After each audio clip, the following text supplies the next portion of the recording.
এই মাহে রমজান মাসে আমরা যারা যাকাত আছে যাকাতগুলো পরিশোধ করব। অল্প কয়েক মিনিট কথাগুলো বলে যায়, যেহেতু আগামীকাল আর তো ওয়াজ হবে না, মাহফিল হবে না, যত আমি আল্লাহর কাছে বলতে পারি, আল্লাহ মায়ে রমজানের আগে একটা ওয়াজ হয়েছিল, কিছুটা টাচ দিয়েছিলাম, রমজান বিষয়ে কথা বলেছিলাম। মুসলমান শোনো, আমরা 30টা রোজা রাখবো নিয়ত করেছি। কে কে একটু হাত তোলেন। 30টা রোজা রাখবেন, জোরে বলেন আল্লাহু আকবার। আল্লাহ আমাদের কবুল করো, 30টা রোজা রাখার তৌফিক দান করো, জোরে বলেন আমিন। তবে মা বোনেরা যারা ওয়াজ শুনতেছেন, আপনাদের জন্য একটা শুভ সংবাদ দিয়ে যায়, যখন আপনার রোজা রাখবেন 1 নাম্বার 3টা আমল করলে তো জান্নাতে যাবেন। তার মধ্যে 1 নাম্বার হলো ফরজ নামাজ এবং ফরজ রোজা। এই ফরজ রোজা যদি আপনাদের কোনো রকম হায় নিপাত আসে, খবরদার কোনো ওষুধ খাওয়া বন্ধ করবেন না। অনেক মা বোন আছে চিন্তা করে 30 রোজা রাখবো, ওষুধ খাবো। এই ভুলটা খবরদার করবেন না, এই ভুলটা খবরদার করবেন না। আরে আমি হিসাব করে মিলায় দেখলাম, পৃথিবীর মধ্যে প্রত্যেক আমরা মার্ডার কেসের আসামি, কারণ যত সন্তান হত্যা করেছি এইগুলো যদি আমার রব্বে কারিম ধরে, এরপরে তো আল্লাহর আদালতে জবাব দিতে পারবো না। এ আমার ভাইয়েরা, যদি কোনো মা বোন রোজা ভেঙে যায়, শোনো, যদি হায়াত আছে, ঋতু আছে, সঙ্গে সঙ্গে রোজা নামাজ দুটোই ছেড়ে দিবে, শুধু ফরজ রোজাগুলো পরবর্তী সময় কাজা আদায় করে নিবে। কাজা কোনো নামাজ আদায় করা লাগবে না, যেহেতু সামনে রোজা। কয়েকটা কথা বলে আমি মূল আলোচনায় চলে যাব। আমার বাবারা, জোরে জোরে চিল্লায় বলা যাবেন আল্লাহু আকবার। বাবারা, আপনারা কিন্তু আপনাদের জন্য কোনো মাপ নাই, পুরুষের জন্য কোনো মাপ নাই। সাবাল্যক আর সাবাল্লিকা যখন সাবাল্যক হয়ে গেছেন, কোনো মাপ নাই। সফরে আছেন, 4 জায়গা 2, আপনি পড়তে পারেন না, বয়া পড়েন না পারেন, দাঁড়ায় পড়েন না পড়েন, হুইয়া পড়েন না পড়েন, ইশারায় পড়েন, কিন্তু নামাজ পুরুষের জন্য কোনো মাপ নাই। জোরে বলেন ঠিক কিনা? মাপ পাবেন কেমনে বলেন? কাপড় ঠিক নাই, কাপড় পরিষ্কার নাই, মাপ নাই, কোনো কৈফিয়ত চলবে না। পুরুষের জন্য কোনো জবাব দিতে পারবেন না, কারণ নামাজ একমাত্র মহিলাদেরকে আল্লাহ মাফ করছে, আপনাদের কোনো মাফ করে নাই। জোরে বলেন ঠিক কিনা? কুমায়া দিছে, কম বেশি করছে, তাই বিলে মাফ করে নাই, ঠিক কিনা? দাঁড়ায় পড়তে পারো না, বয়া পড়, বয়া না পড়তে পারলে হুইয়া পড়, হুইয়া না পড়তে পারলে ইশারায় পড়, তবু পড়, আদায় কর, সালাত আদায় কর। আল্লাহু আকবার বলো, আর একটু জোরে বলো আল্লাহু আকবার। এ মুসলমান, এই মাসে আপনারা যাকাতটা দিবেন। 1 নম্বরে যাকাত পরিশোধ করবেন। উত্তম মাস, যাকাতের নিসাব পরিমাণ মাল, সেটা হলো 7.5 তোলা স্বর্ণ, 52 তোলা রূপা। এই পরিমাণ মালের নিসাব জানি মালিক হয়ে গেছেন, অবশ্যই হিসাব করবেন। ইমাম সাহেবের কাছে বসবেন, ইমাম সাহেবকে বলবেন, হুজুর, আপনাদের হুজুরকে বলবেন, হুজুর, এইটা আমার এত মাল, এত টাকা আছে, এটা কেমনে বোঝায় দিব? ইমাম সাহেব হুজুর হিসাব করে দিবে, এরপরে আপনি যাকাত দিবেন। ইচ্ছা মতো দিবেন না। আপনি হইছে 10 লাখ টাকা যাকাত দিবেন, 1 লাখ টাকা চলবে না, এই মস্তানি চলবে না। কিয়ামতের ময়দানে এইগুলো সাপ বিস্তু হইয়া আপনাকে এমন কামড় শুরু করে দিবে, এমন যন্ত্রণা দেওয়া শুরু করবে, এগুলোর জন্য আপনি জাহান্নামে চলে যাবেন। ধরে বলেন ঠিক কিনা? আর দুনিয়ার বালাখানা কি করবেন? আল্লাহ কয়, কুল্লু মান আলাইহা ফান, আল্লাহ কয়, বান্দারে সব কিছু চূর্ণ বিচ্ছিন্ন করে দিব। এই জমিনের মধ্যে যা কিছু আছে সব কিছু আমি চূর্ণ বিচ্ছিন্ন করে দিব। এই জমিনের মধ্যে মাটিগুলো পুড়ায় তামা বানায় দিব। জমিনের মধ্যে যত পানি আছে সব পানিগুলো পুড়ায় ছাই বানায় দিব। যেদিন কিচ্ছু বলতে কিচ্ছু থাকবে না, সেদিন থাকবো শুধু আমি আল্লাহ। সুতরাং কার জন্য ঘুষ খাও, কার জন্য সুদ খাও, কার জন্য এত বাড়াবাড়ি করার মন, সব ফেলে থুয়ে চলে যেতে হবে, সেই চিন্তা কার আপনাদের ভিতরে আছে কি না? এ মুসলমান, ফিতরা আদায় করা লাগবে কি লাগবে না? আরো জোরে বলেন, লাগবে কি লাগবে না? প্রতিটা মানুষ, আপনার উত্তম মাস হলো মায়ের রমজান মাস। এই মাসে আপনার মুসলমান সাদকাতুল ফিতরা এটা আপনি আদায় করবেন। এটা মুসলমান শুনে নেন, আপনি ফিতরার পরিমাণগুলো যখন বাংলাদেশ বোর্ড, আমাদের ইসলামী মুসলমান যারা আছে, ইসলামের নীতি নির্ধারক যারা আছে, ওলামা ইকরাম যারা আছে, এরা যখন উপর থেকে জানাবে কত পরিমাণ আপনার ফিতরা হয়েছে, কত পরিমাণ আপনার দিতে হবে, যখন আপনার উপরে বরাদ্দ আসবে এই পরিমাণ আপনি সঙ্গে সঙ্গে সাদকাতুল ফিতরা দিবেন। কারণ রোজার মাসে মুসলমান শেষ করছেন, ঈদগার ময়দানে যাবেন মাসুমের মাসুম হইয়া। এই যদি আপনি যদি মুসলমান শুনে নেন, আপনি যদি সদকাতুল ফিতরা না করে যদি আপনি ঈদগার ময়দানে যান, আপনি পবিত্রতা হাসিল করতে পারবেন না। এই জন্য পবিত্রতা হাসিল করার জন্য অবশ্যই অবশ্যই আপনাকে সদকাতুল ফিতরা আদায় করা লাগবে। জোরে জোরে বলো আল্লাহু আকবার। আর একটু জোরে বলো আল্লাহু আকবার। এ আমার ভাইয়েরা, আমার বন্ধুরা, আমার গভীর মনোযোগ। এই মাসে বেশি বেশি নফল নামাজ পড়বেন। সুবহানাল্লাহ। আর একটু জোরে, আর একটু জোরে। এমনিতে তো মুসলমান প্রতিদিন 12 রাকাত কি পড়েন? সুন্নাত নামাজ পড়েন। কয় রাকাত? প্রতিদিন 12 রাকাত সুন্নাত নামাজ। কত রাকাত? 12 রাকাত সুন্নাত নামাজ পড়েন। এ মুসলমান, রাসূল বলছে যে ব্যক্তি প্রতিনিয়ত 12 রাকাত সুন্নাত নামাজ পড়বে, আল্লাহর নবী বলছে ওই ব্যক্তি জান্নাতের মধ্যে তাদের বাড়ি ঘর করে দিবে আল্লাহ পাক। বিশাল বিশাল বাড়ি ঘরগুলো আল্লাহ পাক করে দিবে। সুতরাং এই দুনিয়ার মধ্যে রমজান মাসে সুন্নাতটা ফরজের সমতুল্য হবে। বেশি বেশি ফরজ সুন্নাত নফল নামাজগুলো পড়বেন, মাগফিরাত কামনা করবেন, আল্লাহর কাছে ইস্তেগফার করবেন, মাফ চাবেন, ক্ষমা চাবেন। বেশি বেশি করে কোরআন তেলাওয়াত করবেন। এ মুসলমান, কোরআন শরীফ পড়তে পারেন না, কোরআন শরীফ বুকের মধ্যে ধরবেন। পড়তে পারেন না, কি হয়েছে? পড়তে পারেন, আফসোস করে বুকের সঙ্গে টান দিয়া ধরবেন। আল্লাহ, এই কোরআন তুমি পাহাড়ের উপরে দাও নাই, পাহাড় সহ্য করতে পারে নাই। তুমি আল্লাহ জমিনের উপরে দাও নাই, জমিন সহ্য করতে পারে নাই। আসমানের উপরে দাও নাই, আসমান সহ্য করতে পারে নাই। এই মানব জাতির মধ্যে দিস আল্লাহ, এই কোরআন আমার মধ্যে দিয়া দাও। কোরআনকে যদি কিছু না পড়তে পারেন, তবু একদিন হলো কোরআনটারে ভালোবাসবেন, বুকের সঙ্গে টেনে ধরবেন, এই বুকের সঙ্গে লাগায়া ধরে কানবেন। আল্লাহ আল্লাহ, এই কোরআন যে কত মধু। কোরআনটা মুসলমান যেমনি মুসলমান দেখেছিলাম কোথায়? এ মুসলমান, গভীর মনোযোগ। আফগানের জমিনে মুসলমান, এ মুসলমান, কিছু ছাত্রের 500 কোরআনের পাখিগুলোর কাছে যখন বন্দুক তাক করে বলেছিল তোরা কোরআন ছেড়ে দে, না হয় জীবন দিয়া দে। ছেলেরা বলেছিল জীবন দিলে জান্নাত পাবো, কোরআন ছাড়লে জাহান্নাম পাবো।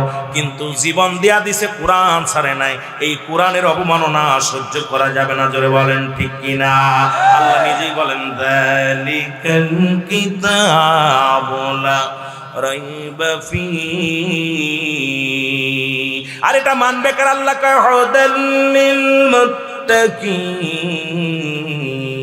জোরে জোরে চিল্লা বলা যাবে না মারহাবা। এ মুসলমান, আমি আস্তে আস্তে আলোচনায় যাই যেহেতু সময় স্বল্প। এ মুসলমান, কই থেকে কই যাব? এ যুবক, দিলের কান্ডা লাগায় শোনো। এই কোরআন নাজিলের মাস হলো মায়ে রমজান মাস। মারহাবা বলো। এই জন্য কোরআনটা মায়ে রমজান মাসে পড়তে না পারলো তারাবিগুলো পড়বেন। কোরআনের পাখিগুলো যখন যেখানে খতম তারাবি হয়, কষ্ট চিন্তা করবেন না, কষ্ট করে শুনবেন। একটা হরফ শুনলে 10টা নেকি। ইমাম সাহেব পড়বে 1000 নেকি, আপনি শুনবেন 2000 নেকি। সুতরাং ইমাম সাহেব যত নেকি পাবে তার দ্বিগুণ নেকি আপনার হবে। পিছনে বসে বসে কোরআন তেলাওয়াত শুনবেন। এই 30টা কোরআন, 30টা রোজা, 30টা তারাবি আপনি আদায় করবেন। 30টা তারাবির মধ্যে কোরআন শরীফ পড়বেন। যখন ইমাম সাহেব তেলাওয়াত করবে, তেলাওয়াতটা মন দিয়ে শ্রবণ করবেন। জোরে জোরে বলুন আল্লাহু আকবার। এ মুসলমান, গভীর মনোযোগ। আল্লাহু আকবার বলো। এই কোরআন নাজিলের মাস হলো মায়ে রমজান মাস। মারহাবা বলো। আবার এই মাসে এমন একটা রাত আল্লাহ কয় তানাজ্জালুল মালাইকা। আল্লাহু আকবার বলুন। এই এমন একটা মাস যে মাসে মুসলমান লাইলাতুল কদর বলা হয়, যেখানে নাজিল হয়েছে কি ফেরেশতা? ও মুসলমান, শুনে নাও, শুনে নাও। কি নাজিল করেছে? কোরআন শরীফ নাজিল করেছে। কোন মাসে? এই মাসে। এ মুসলমান, শুনে নাও। এই মাসটার পবিত্রতা রক্ষা করবা, এই মাসটার ভিতরে কোরআন শরীফকে মহব্বত করবা, কোরআন শরীফকে বুকের মধ্যে ধরবা। পড়তে যদি না পারো, ইমাম সাহেব যখন পড়বে বয়া বয়া শুনবা। ওই ছোট বাচ্চা যখন সকালবেলা কোরআন শরীফ পড়বে, বয়া বয়া একটু শুনবি। সারা জীবন তো চা খাইছিস, বাজারে যায় নামাজ পড়িস, সান্না পড়িস, কপাল পুরা, বাজারে যা চা খাইও বয়া বয়া। ও বুড়ো, লাঠি ভর দিয়া দিয়া চা খাইছো। আর এই রমজান মাসটা ওইগুলো বাদ দিয়া, ফজরের নামাজটা না পড়িয়া, না ঘুমায়া, যখন ওই কোরআনের পাখিগুলো কোরআন নিয়ে বসে, একটু বয়া বয়া কোরআন শুনবা। জোরে বলেন মারহাবা। আর একটু জোরে বল আল্লাহু আকবার। রাজি আছেন? রাজি আছেন? আরে জোরে বলেন রাজি আছেন? আমার ভাইয়েরা, 5 ওয়াক্ত সালাত আদায় করবেন, দান খয়রাত করবেন, বেশি বেশি করে দান খয়রাত করবেন। মুসলমান, আবদ্ধ থাক, বাজার ঘাটে যাবেন না। বাজার ঘাটগুলো সব বন্ধ। প্রয়োজনীয় বাজার ঘাট সব আগের দিন করে ফেলবেন। ও মানুষ, বলতেছিলাম পৃথিবীর মধ্যে আসার একটা সিরিয়াল আছে যার কোনো সিরিয়াল নাই। আর মানুষের দুইটা সময় মরণ হয়, একটা হলো রাতের বেলা, একটা হলো দিনের বেলা। দিন শুরু করেছি মৃত্যুবরণ করি নাই, রাত শুরু করেছি মৃত্যুবরণ করি নাই, সকাল পর্যন্ত বেঁচে থাকবো কেউ বলতে পারি না। এই জন্য আগে আপনারা তওবা করেন, মাহফিল এসেছেন সবাই তওবা করেন। আস্তাগফিরুল্লাহ রব্বি মিন কুল্লি যামবি আতুবু ইলাইহি লা হাওলা ওয়ালা কুওয়াতা ইল্লা বিল্লাহিল আলিয়্যিল আযীম। লা ইলাহা ইল্লাল্লাহু মুহাম্মাদুর আশহাদু আল্লা ইলাহা, সাক্ষ্য দেন, আশহাদু আল্লা ইলাহা ইল্লাল্লাহু ওয়াহদাহু লা শারীকা লাহু আশহাদু আন্না মুহাম্মাদান আবদুহু ওয়া রাসূলুহু। এই যে সাক্ষ্য দিলেন আমার ভাইরা আমার, আমি আস্তে আস্তে আলোচনার মধ্যে যাই। আমি আপনি সাক্ষ্য দিলাম আল্লাহ ছাড়া কোনো মাবুদ নাই, আল্লাহকে পার একমাত্র মাধ্যম ঠিকানা রাহমাতাল লিল আলামিন। জোরে বলেন মারহাবা, আর একটু জোরে বলেন, আর একটু জোরে মারহাবা। এ আমার ভাইরা আমার, আল্লাহ ডাকতে বলেন বিসমিল্লাহির রাহমানির রাহিম।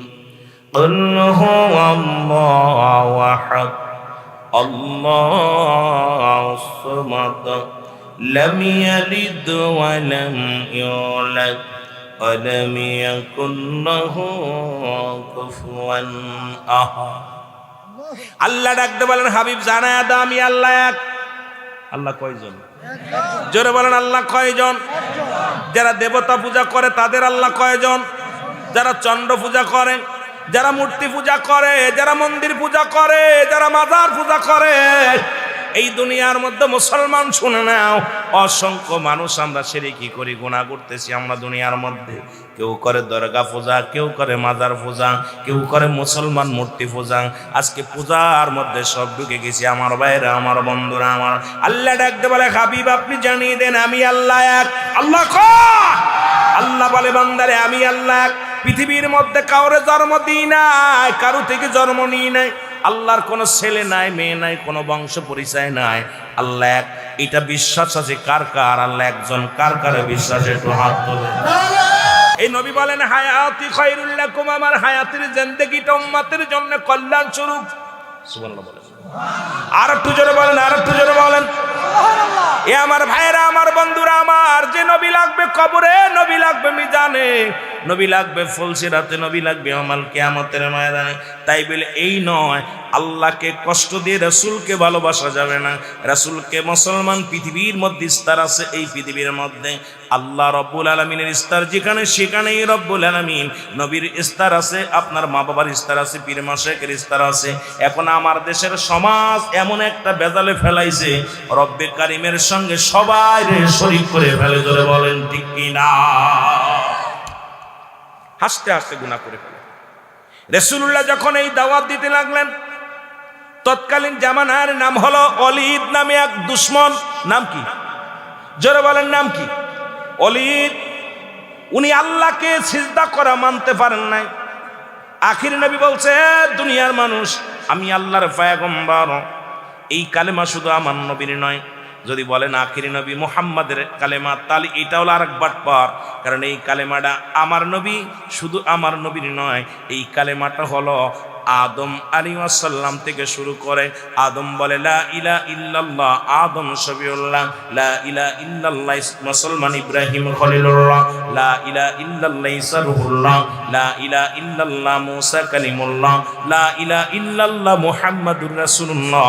সুতরাং আদম আলাইহিস সালাম থেকে শুরু করে এই কালেমা শুরু হয়েছে, আখিরি নবী পর্যন্ত চলছে, কিয়ামত পর্যন্ত চলবে। জোরে বলেন ঠিক কিনা? কোন নাস্তিক বলতে পারবে না এই কালেমা আমি শুনি নাই।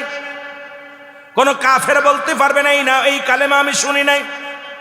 কোন মুসলিম বলতে পারবে না এই কালেমা আমি শুনি নাই, কারণ আদম নবী থেকে শুরু করেছে। আদম নবী বলছে লা ইলাহা নাই কোন ইলাহ ইল্লাল্লাহ আল্লাহ ছাড়া, আমি আদম শফিউল্লাহ আল্লাহর পয়গম্বর। সুতরাং পৃথিবীর মধ্যে আমার নবী আপনার নবী তামাম পৃথিবীর মধ্যে যত নবী পয়গম্বর দুনিয়ার মধ্যে আগমন করেছে সবাই এই কালেমার দাওয়াত দিছে। জোরে বলেন মারহাবা।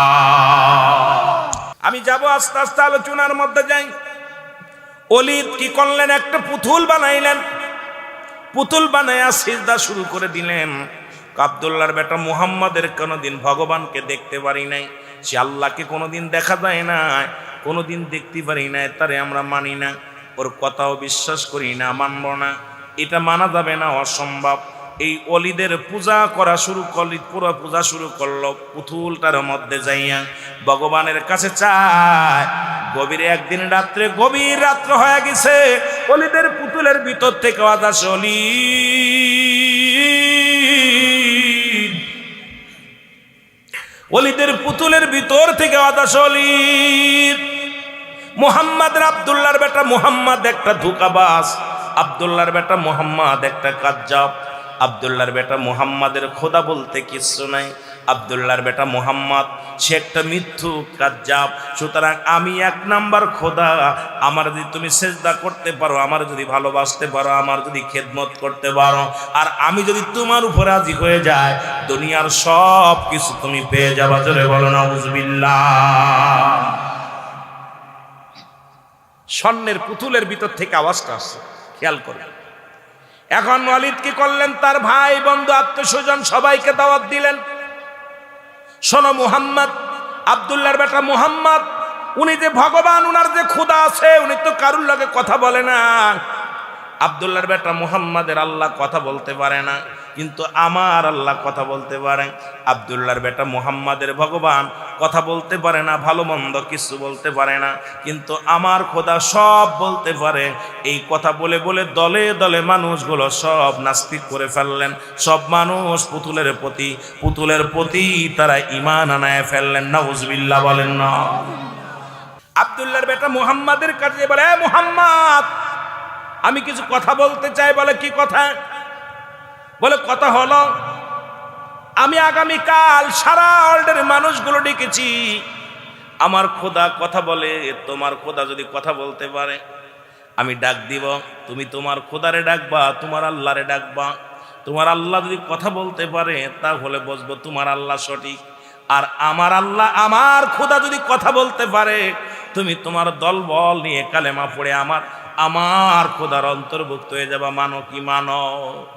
রাসূলুল্লাহ বলেন আমি মানলাম, তোমার কথা মেনে নিলাম। যা দেখে রাসূলুল্লাহ সারা ময়দান ভরে হাজার হাজার মানুষ, হাজার হাজার জনগণ বসে আছে। এবার ওলীদ কয়ে, মুহাম্মদ তোমার খোদারে ডাক দাও, তোমার আল্লাহরে ডাক দাও। তোমার আল্লাহ যদি কথা শোনে, তোমার কথা তুমি যে মুহাম্মদ আল্লাহর পয়গম্বর, এটা তোমার আল্লাহ সবাইর জানায়া দিক, জোরে ডাক দে বলুক। আজকে ময়দানের ভিতরে জোরে জোরে চিৎকার বলে, আমি মুহাম্মদকে নবী বানাইছি, আমি আল্লাহ, এই কথাটা যেন তোমার আল্লাহ বলে। এবার আল্লাহ নবী বলে, এ ওলীদ আমার খোদা আমার রব্বে কারিম, উনি পরে বলবে, আগে তোমার খোদার ক্ষমতাটা দেখে নি। জোরে বলেন মারহাবা। আমার খোদার ক্ষমতা দেখার আগে তোর খোদার দেখিনি, তোর নকল খোদা। ওলীদ ডাকতে বলে, খোদা এ ভগবান, স্বর্ণের পুতুলের কাছে যায়, বলে ভগবান তুমি বলে দাও, তুমি বলে দাও আমি সঠিক, তুমি সঠিক, তুমি আমার খোদা, তুমি সত্য। ওলীদের পুতুলের ভিতর থেকে আওয়াজ আসে, লা ইলাহা ইল্লাল্লাহু সাল্লাল্লাহু আলাইহি ওয়াসাল্লাম। কি চমৎকার! ওলীদ কয়, কি বললি রে, এতদিন বললি কে, এখন কলি কি কয়? আশহাদু আল্লা ইলাহা ইল্লাল্লাহু ওয়াহদাহু লা শারীকা লাহু আশহাদু আন্না মুহাম্মাদান আবদুহু ওয়া রাসূলুহু। উপস্থিত যত জনগণ ছিল সবাই অবাক। আরে ওলীদের মুখ দিয়া কি কয়? মোট মুসলমান স্বর্ণের মূর্তির ভিতর থেকে আওয়াজ আছে কি? আওয়াজ আসে, ডাকতে বলে অলি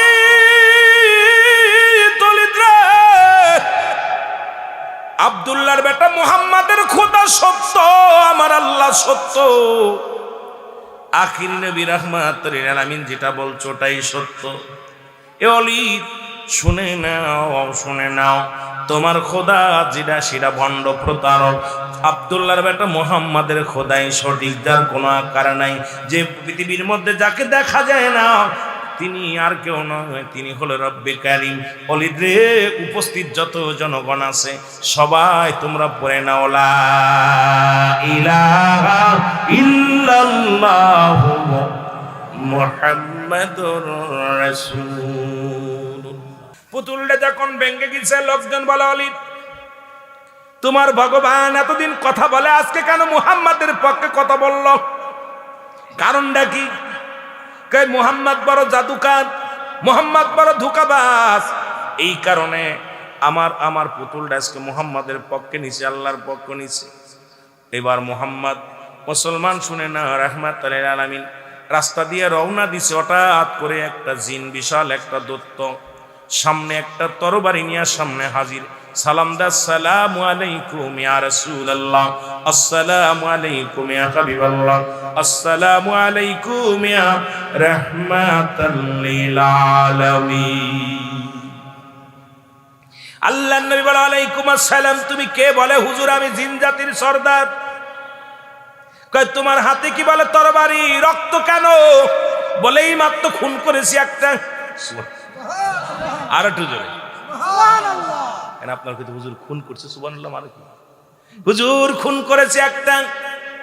আল্লাহ নবী বলে কি বলতে চাও? বলে হুজুর আমি আসতেছিলাম ওই ময়দান দিয়ে, আমি হলাম মুসলিম জিন, আমি জিন জাতির সর্দার।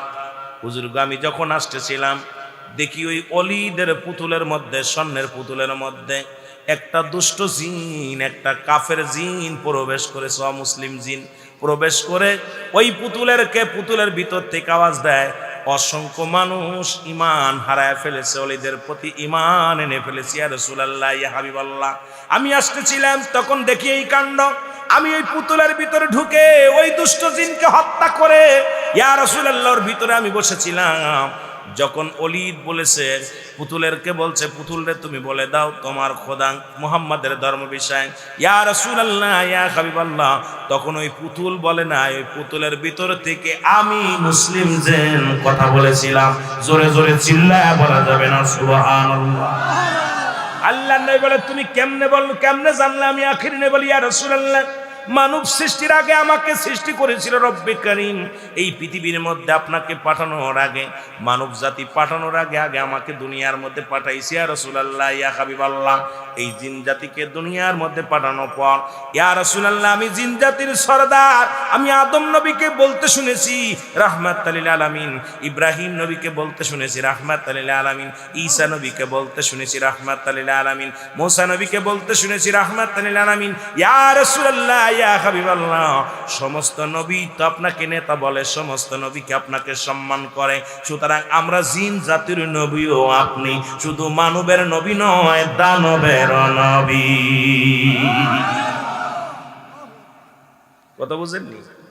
এ আমার ভাইয়েরা, আমার বন্ধুরা, আমার এই জন্য মানব জাতির নবী শুধু আমার নবী, আমার আপনার নবী নয়, যিনি হলো কুল কায়নাতের নবী। জোরে বলেন ঠিক কিনা? আসমানের নবী, জমিনের নবী, আকাশের নবী, বাতাসের নবী, চন্দ্রের নবী, সব জাতির নবী হলো রাহমাতুল লিল আলামিন। সেই নবীর ভালোবাসা যার অন্তরে যতটুক, তার ঈমান বলতে ততটুক। নবীর প্রেম ভালোবাসা যার অন্তরে নাই, তার ঈমান বলতে কিছু নাই, সরাসরি বেঈমান। আল্লাহ আমাদের নবীর ভালোবাসা অর্জন করার তৌফিক দান করো, জোরে বলেন আমিন। আর সেই রাসূলুল্লাহ নামাজের গুরুত্ব দিছে কি দেয় নাই? আমি কিন্তু বুঝাতে যে অন্যদিকে ওই নামাজের দিকে গেছিলাম, আলোচনার কিন্তু মূল ধারায় ফিরে আসছে, খেয়াল করবেন। আমি আগেই বলছি আমি একদম আলোচনা করবো, আপনাদের জানা আলোচনা করবো, এত গভীর আলোচনা করবো না যাদের আপনাদের বুঝতে কষ্ট হয়, এটা মুখস্থ করতে কষ্ট হয়। সেই রাহমাতুল লিল আলামিন বললেন, সাহাবীরা রে, আমি তোমাদের এমন একটা আমল দিব যে আমি নবী তোমাদের হাত ধরে জান্নাতে নিব। রাসূলুল্লাহ বললেন, সাহাবীরা রে তোমরা শুনে নাও। শোনো, হলো যে ব্যক্তি 5 ওয়াক্ত নামাজ 5 ওয়াক্ত সালাত সময় মতো ওক্তি মতো আদায় করতে পারবে, আল্লাহর নবী তার হাত ধরে জান্নাতে নিবে। জোরে বলেন মারহাবা। এখন রাসূলুল্লাহর সঙ্গে জান্নাতে যেতে চান কে কে? একটু হাত তোলেন। চাননি? জোরে বলেন চান। আরো জোরে বলেন চাননি। অনেকে হাত উঠাইছেন, মানে অর্ধেক যাবেন অর্ধেক যাবেন না, কথা বুঝেননি? রাসূলুল্লাহ নিজে বলছে, আমার মুখের কথা না, নবীজি বলছে যে ব্যক্তি 5 ওয়াক্ত সালাত 5 ওয়াক্ত নামাজ সময় মতো ওক্তি মতো আদায় করতে পারবে, আমি নবী তার হাত ধরে জান্নাতে নিয়ে যাব। যেহেতু শাবান মাস, সামনে মায়ে রমজান মাস, এই রমজান মাসের গুরুত্ব অনেক, ফজিলাত নামাজের গুরুত্ব। মুসলমান এমনি নামাজ যখন আদায় করবেন 27 গুণ সব, যখন একাকার নামাজ পড়বেন, আর এই মসজিদে যখন নামাজ পড়বেন একাকার নামাজ পড়ার সেইতে 27 গুণ সব বেশি হবে। আর আল্লাহ রাব্বুল আলামিন মাহে রমজানের খাতিরে ওই 27কে 70 গুণ দিয়া দিছে, কারণ কোন ব্যক্তি 70 গুণ সব তার বেশি আমল নামায় লেখা হবে। জোরে জোরে চিল্লায় বলেন মারহাবা। নামাজ যে নবীর অনুকরণ করি সেই নবী নামাজের জন্য কষ্ট করছে। আমার মুসলমান গভীর মনোযোগ, মাহে রমজান মাসে 3টা ভাগ করেছে। একটা হলো রমজান মাসে রহমত, মাগফিরাত, নাজাত, ঠিক কিনা? জোরে বলেন ঠিক কিনা? এই মাহে রমজান মাসের প্রস্তুতিমূলক মাস হলো শাবান মাস। প্রস্তুতি হতে হবে। কেমন প্রস্তুতি? আগামী কাল থেকে ফজর থেকে নামাজ আর ছাড়বো না, কারণ মায়ে রমজান মাসে তো নামাজ পড়তেই হবে। আগামী কাল থেকে 1 ওয়াক্ত নামাজ আর কাজা করব না। মুসলমান শুনে নাও, আর এই যত বাজার, যত রমজান মাসে কেনাকাটা লাগে সব কিছু যদি পারেন আপনি আগে করাই করবেন, যাতে করে বাজারে না যাওয়া লাগে। রমজান মাসটা আবদ্ধ থাকবেন, কারণ শিকল দিয়া শয়তানকে বন্দী করা হয়। তারপরে এখন বলতে পারেন হুজুর তারপরে কেন অন্যায় হয়? কারণ মানব শয়তান, জিন শয়তান, নফস শয়তান, খবিস শয়তান আর ওয়া শয়তান, শয়তানের শয়তানি, মুনাফিকের মুনাফিকি, সবল করে সবল করি। এই যে খারাপ আত্মাগুলো যেগুলো থাকে এগুলো আপনার নষ্টের মূল, এগুলো আপনাকে সারা জীবন পরিচর্যা করছেন, এই জন্য ইরাই পরিচালনা করে আপনাকে। জোরে বলেন ঠিক কিনা? আমার ভাইয়েরা, আমার বন্ধুরা, আমার সালাতটা আদায় করবেন 5 ওয়াক্ত সালাত। রাজি আছেন? জোরে বলেন রাজি আছেন? আমি ওদিকে পরে যাই, একটু দূরে ঘুরে আসি। রাসূল বললেন, বলা পর রাসূলের সাহাবী নাম হলো আব্দুল্লাহ আনসারী। নাম কি? আব্দুল্লাহ আনসারী। জোরে বলেন মারহাবা। নাম কি? আব্দুল্লাহ আনসারী। এই আব্দুল্লাহ আনসারী উনি বাড়ি গেলেন। বাড়ি যাওয়ার পর নবীজি কি ওয়াজ করছে বিবি জিগায় স্বামীরে। অনেক মা বোনেরা মাইকের আওয়াজ শোনেন, আল্লাহর রাস্তে আজকে ওয়াজটা কানে শুনবেন, কারণ আপনাদের স্বামীরা যারা মাহফিলে আসছে, যারা আপনারা তাদের বিবিগুলো আসে নাই, একটু বাড়ি ওয়াজটা নিয়ে যাবেন। কারণ আল্লাহর নবী সাহাবী আব্দুল্লাহ আনসারীর বিবি বাড়িতে গেলে ডাক দিয়ে বলে, স্বামী আল্লাহর নবী আজকে কি ওয়াজ করছে বলেন। নবীজি কি ওয়াজ করছে আগে আমারে জানায়া দেন। আব্দুল্লাহ আনসারী ডাক দিয়ে বলে, বিবি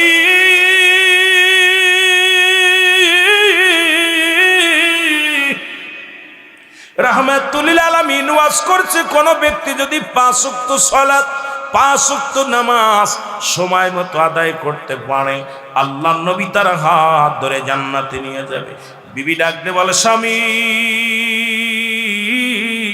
ও প্রাণের স্বামী, আপনার কাছে একটা দাবি আমি করব। জীবনে কোনোদিন আমি স্বর্ণের দাবি করব না, খানার দাবি করব না, বাড়ির দাবি করব না, গাড়ির দাবি করব না। আপনি আমাকে একটু সুযোগ করে দিবেন, আমিও যেন সময় মতো 5 ওয়াক্ত সালাত আদায় করতে পারি। জোরে বলেন মারহাবা। কেমন বিবি দেখছেন?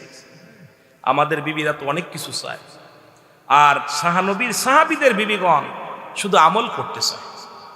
স্বামীকে ডাকতে বলে, স্বামীরা আমাকে একটু সুযোগ দিবেন, আমিও যেন নামাজটা আদায় করতে পারি। কিয়ামতের ময়দানে আপনি নবীর সঙ্গে জান্নাতে যাবেন, আমাকেও সঙ্গে নিবেন। মারহাবা বলেন। আপনারা নিবেন নি বউরে? এই বিবিগুলো নিবেন? এগুলো নিবেন না। দেখছেন আপনি কইছেন ইনশাআল্লাহ, এরা চুপ করে আছে। হুজুর এই দুনিয়ার মধ্যে যানজটটার মধ্যে ছিলাম, দুনিয়ার মধ্যে বুঝাইতে পারি, আর জান্নাতের মধ্যে নিয়ে বিপদে পড়বেন কি? প্রতিদিন হট্টগোল করা লাগে গ্রামে, আবার দেশের বাড়িতে। এই বউ নিয়ে যদি জান্নাতে থাকি, প্রতিদিন কেনা হট্টগোল করবো? কতক্ষণ ঠিক কিনা? এ আমার ভাইয়েরা, আমার বন্ধুরা, আমার রাহমাতুল লিল আলামিনের পিছে প্রতিদিন এসে নামাজ পড়ে, যেমন আপনাদের ইমাম সাহেব হুজুর, ওনার পিছে যারা সালাত আদায় করে, একদিন যদি না আসেন, দুদিন যদি না আসেন, উনি জিগাই বারাক মুসল্লির ভাই অমুক মুসল্লি কই, উনি জিগাই সালাম ফিরে ভাই অমুকরে তো দেখি না। কারণ ইমাম সাহেবের সঙ্গে সম্পর্ক কেমন হয়ে যায়, ভালো হয়ে যায়। ইমাম সাহেবের সঙ্গে মুসলমান মুসল্লিদের সম্পর্কটা অনেক সুন্দর হয়ে যায়। এবার দুদিন তিন দিন না দেখলে নিজেই বাড়িতে হেঁটে যায়, সালাম দেয় অমুক সাহেব আসেননি বাড়ি। কেন? ইমাম সাহেব কত ভালোবাসে মুসল্লিদেরকে। এই জন্য জামাতের গুরুত্ব রাসূলুল্লাহ দিছে, জোরে বলেন ঠিক কিনা? নামাজের গুরুত্ব এমনি নবীজি দেন নাই, কারণ এর মধ্যে হাকিকত আছে কিনা, জোরে বলেন আছে কিনা?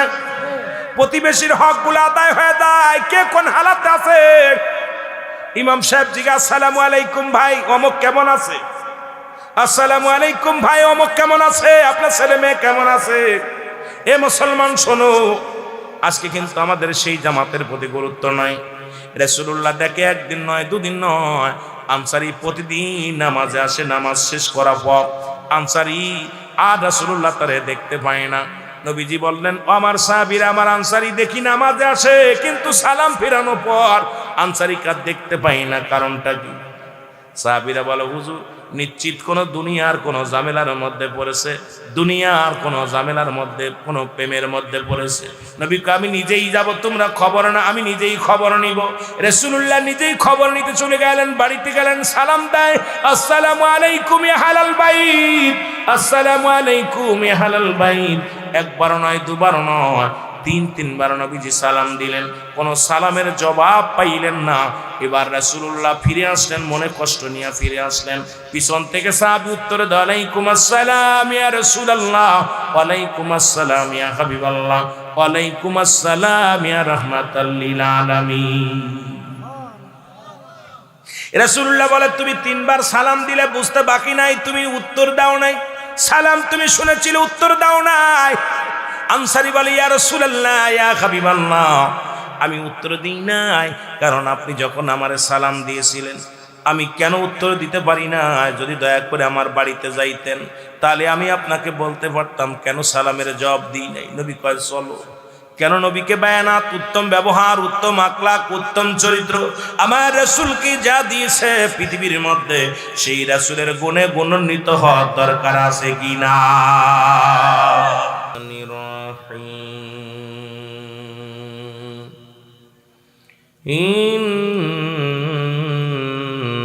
ইন্নাল্লাহা ওয়া মালাইকাতাহু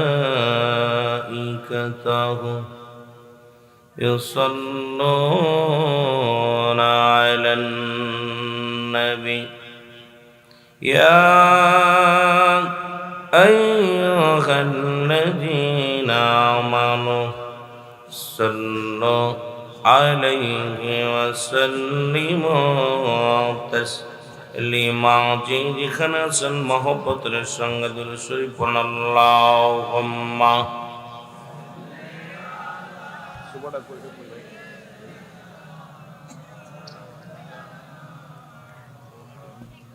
ওয়ালা আলি সাইয়্যিদিনা। মহব্বতে বলেন, আল্লাহুম্মা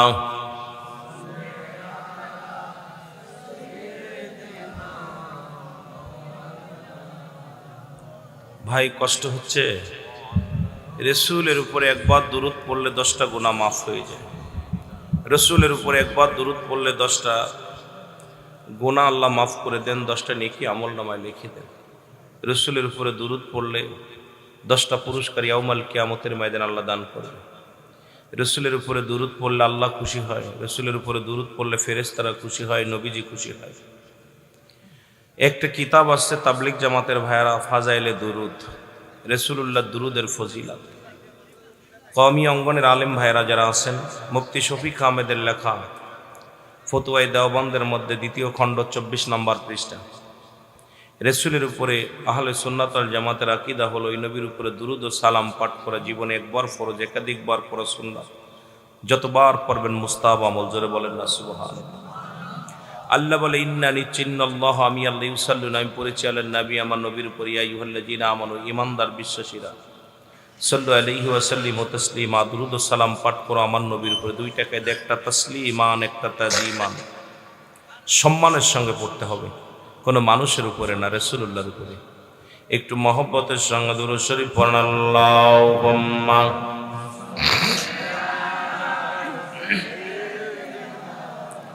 মাওলানা মুহাম্মাদান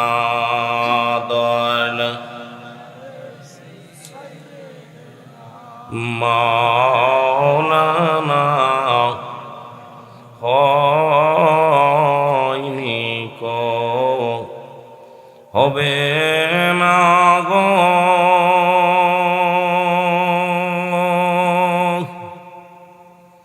ও ভাই এমন সজন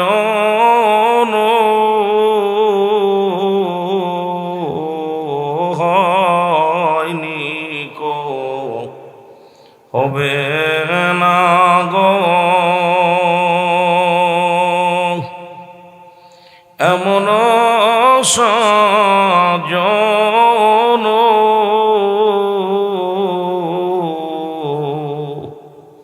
সারা জীবন কাঁদলেন নবীজি পাপী উম্মতির জন্য। আল্লাহুম্মা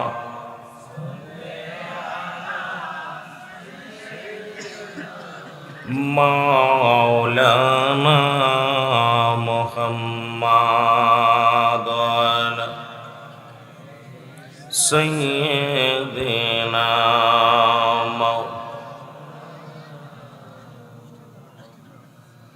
সকলে মহব্বতের সঙ্গে জিকির করেন লা ইলাহা ইল্লাল্লাহ, জোরে লা ইলাহা লা ইলাহা মুহাম্মাদুর রবিউল আউয়াল চন্দ্রমাস মর নবীজি নূরে প্রকাশ, বিমোহিত আকাশ বাতাস পড়ুন কালেমা মুসলমান লা ইলাহা, আরো জোরে বলেন লা ইলাহা লা ইলাহা মুহাম্মাদুর সাল্লাল্লাহু আলাইহি ওয়াসাল্লাম। সকলের তসবিহ জাতের জিকির করেন আল্লাহ আল্লাহ আল্লাহ, জোরে জোরে বলেন আল্লাহ আল্লাহ আল্লাহ আল্লাহ আল্লাহ আল্লাহ আল্লাহ আল্লাহ আল্লাহ, লা ইলাহা ইল্লাল্লাহ মুহাম্মাদুর রাসূলুল্লাহ সাল্লাল্লাহু আলাইহি ওয়াসাল্লাম। বালাগাল উলাবি কামালিহি কাশাওয়াত তুজা বিজামালিহি হাসনাত জামিয়া খিসালিহি সাল্লাল্লাহু আলাইহি ওয়াসাল্লাম। কালেমা তাওহীদ রসলিখা আসে মোহাম্মদ বামেতে আকা, বন্ধুর পাশে বন্ধু বসা, কালেমাতে আসে প্রমাণ। বালাগাল উলাবি কাশাওয়াত তুজা বিজামালিহি হাসনাত জামিয়া খিসাল সাল্লাল্লাহু আলাইহি। আলহামদুলিল্লাহ, সমস্ত প্রশংসা সেই মহান রব্বুল আলামিনের দরবারে, যে রব্বুল আলামিন আপনাকে আমাকে আজকের এই ঐতিহাসিক আজিমুসান ওয়াজ দোয়ার মাহফিলে বসার মতো, আসার মতো সুযোগ দান করল। উচ্চ কণ্ঠে আওয়াজ দিয়ে বলেন আলহামদুলিল্লাহ। আজকের এই মাহফিল থেকে সালাম ও কদম মুসি জানাই কুল কায়নাতের নবী, নবীদের নবী, রাহমাতাল লিল আলামিনের পুত পবিত্র কদম মোবারক। সালাম জানাই সারা বাংলাদেশের হক্কানি উলামা, মাশায়েখ, পীর মাশায়েখ সকলকে। সালাম জানা আজকের মাহফিলের সম্মানিত সভাপতি জনাব মোহাম্মদ আখতার হোসেন সাহেব, আজকের মাহফিলের সম্মানিত ওলামা ইকরাম, দিগর ওলামা ইকরাম, মসজিদের ইমাম সাহেব, মুসল্লিগণ, সামনের উপস্থিত আশিক আনজাকের আন্দোলন কোরআন মুসলমান ভাই বন্ধুগণ, পর্দারের মা বোন সকলকে জানাই সালাম, আসসালামু আলাইকুম ওয়া রাহমাতুল্লাহি ওয়া বারাকাতুহু। আপনারা সবাই ভালো আছেন? আমি আসলে নিজে অসুস্থ, যদিও অসুস্থর কথা বলি জনগণ বলবে ওলামা ইকরাম মাহফিল আসলেই বলে অসুস্থ। এটা একটা ঘাটা ঘটে গেছে। এক দেশের গালি এক দেশের বলি। আমার বাড়ি মাগুরা জেলা, আপনাদের বাড়ি চাঁদপুরে। আপনাদের ভাষার লগে আমার ভাষা মিল হবে না, আমার ভাষার লগে আপনাদের ভাষা মিল হবে না। সন্ধ্যা থেকে শুরু করে ওলামা ইকরাম কোরআন হাদিস থেকে আলোচনা করেছেন, আপনারা আলোচনা শুনেছেন। মুখ্য বিষয় হলো আমাদের আমল। জোরে বলেন ঠিক কিনা? আজকে বক্তা বাড়ছে, ইমাম বাড়ছে, মজ্জেম বাড়ছে, মসজিদ বাড়ছে, মাদ্রাসা বাড়ছে, ইমান বাড়ে নাই। সমাজ জাতি অবস্থা খুবই ভয়ঙ্কর। রব্বুল আলামিন আজকের এই মাহফিল আপনাকে আমাকে বসার মতো সুযোগ দান করল। একটু উচ্চ কণ্ঠে আওয়াজ দিয়ে আর একবার বলেন আলহামদুলিল্লাহ। একটু মহব্বতের সঙ্গে দুরূদ শরীফ পড়ুন আল্লাহুম্মা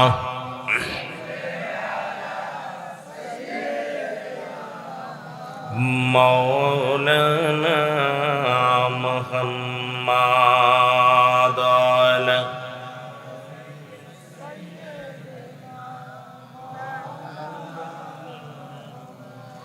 এ ভাইরা আমার, বন্ধুরা আমার, রব্বুল আলামিন রিয়াজুল জান্নাহ বেহেশতের বাগান, এই জান্নাতের বাগানে আসার মতো, বসার মতো সুযোগ দান করল।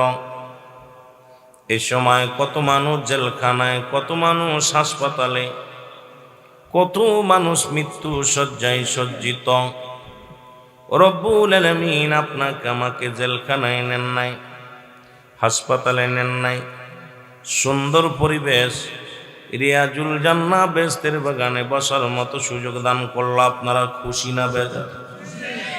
বান্দা যখন জান্নাতের বাগানের দিকে রওনা হয়ে গেছে, বাড়ি থেকে নিয়ত করে আমি জান্নাতের বাগানে যাব, নিয়ত করার সঙ্গে সঙ্গে রওনা দেওয়ার কারণে প্রতিটা কদমে কদমে আমার আল্লাহ রব্বুল আলামিন বান্দার জীবনের যত সগীরা গুনাহ ছিল সমস্ত গুনাহগুলো রব্বুল আলামিন মাফ করে দিয়েছে। জোরে বলেন আলহামদুলিল্লাহ। জান্নাতের বাগানে নিয়ত করে রওনা দেওয়ার কারণে সগীরা গুনাহ মাফ। কি গুনাহ মাফ? ছোট ছোট গুনাহগুলো মাফ। ও যুবক, যে কোনো মুহূর্তে দুনিয়া থেকে বিদায় হয়ে যেতে পারি। পৃথিবীর মধ্যে আসার একটা সিরিয়াল আছে, যার কোনো সিরিয়াল নাই। দেখা যায় বাবা জিন্দা, সন্তান দুনিয়ার মধ্যে নাই, দাদা জিন্দা, নাতি দুনিয়ার মধ্যে নাই। কখন কে চলে যাব কেউ বলতে পারি না। বুড়া হয়ে মৃত্যুবরণ করব এমন কোনো গ্যারান্টিও দিতে পারি না। কার জীবনের শেষ মাহফিল, কার জীবনের শেষ রাত্র, কার জীবনের শেষ সময় কেউ বলতে পারি না। এই জন্য মুসলমান বাবারা আমার, যত গুনাহ আছে গুনাহগুলো মাফের দরকার আছে কিনা? সগীরা গুনাহগুলো মাফ হয়ে গেল জান্নাতের বাগানে রওনা দেওয়ার কারণে। আমরা শুধু সগীরা গুনাহ করি না, পদে পদে করছি কবিরা গুনাহ। নামাজ ছেড়ে দেয়া কবিরা গুনাহ। এখন যদি বলি নামাজ সালাতের কথা বলি, মাশাআল্লাহ আমার দেশের ভাইয়েরা এমন গাফিলিতি এমন ভাবে শুরু হয়েছে, নামাজের মতো ইচ্ছা মতো নামাজ মুসলমান বাবারা আমার, সপ্তাহে এক ওয়াক্ত নামাজ, তাও 2 রাকাত নামাজ হয়তো পড়ে, হয়তো মুসলমান 5 ওয়াক্ত নামাজ আমরা পড়ি না। আমার বাবারা আমার, আজকে সমাজ জাতি সকলের জন্য যেটা ফরজ এটা ছেড়ে দিলাম। মুসলমান শুনে নাও, 1 ওয়াক্ত নামাজ কাজা গেলে 80 খুতবা পরিমাণ জাহান্নাম। 1 ওয়াক্ত নামাজ যদি কাজা যায় 80 খুতবা পরিমাণ জাহান্নাম। যার 1 খুতবা পরিমাণ হলো 2,88,00,000 বছর। এখন আপনি আমি ক্যালকুলেটর ধরি, আপনার আমার জীবন থেকে কত নামাজ চলে গেছে, কত নামাজ আপনি বাদ দিছেন। এই নামাজের হিসাব যদি রব্বুল আলামিন আপনাকে কবরের ভিতরে ধরে, এখান থেকে সারা পেয়ে জান্নাতে যাবেন, বড় ভয় লাগে। ধরে বলেন ঠিক কিনা? নামাজ একমাত্র কাফের এবং মুসলমানদের মধ্যে পার্থক্য হলো নামাজ। সমস্ত খারাপ কাজ থেকে বাঁচায় নামাজ। এখন মুসলমান নামাজের ওয়াজ করতে হবে ইহুদি খ্রিস্টান অন্যান্য মুসলিমদের কাছে, সেই নামাজে